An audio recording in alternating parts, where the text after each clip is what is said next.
અને સમાચાર જૂનાગઢથી પ્રાપ્ત થઈ રહ્યા છે। જૂનાગઢનું માળિયાહાટીના કે જ્યાં વીજ ચેકિંગ કરવામાં આવ્યું। વીજ ચોરી ઝડપી પાડવા માટે વીજ ચેકિંગની કાર્યવાહી હાથ ધરવામાં આવી। માળિયા, સરખડિયા, કેરાળી, ઇટાળીમાં વીજ ચેકિંગ થયું।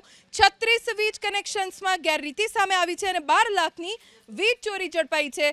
જ્યાં પણ વીજ ચોરી ઝડપાઈ છે ત્યાં દંડનીય કામગીરી કરવામાં આવી છે।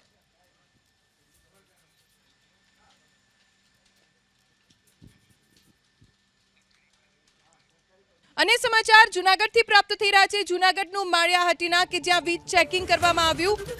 વીજ ચોરી ઝડપી પાડવા માટે વીજ ચેકિંગની કાર્યવાહી હાથ ધરવામાં આવી। માળિયા, સરખડિયા, કેરાળી, ઇટાળીમાં વીજ ચેકિંગ થયું।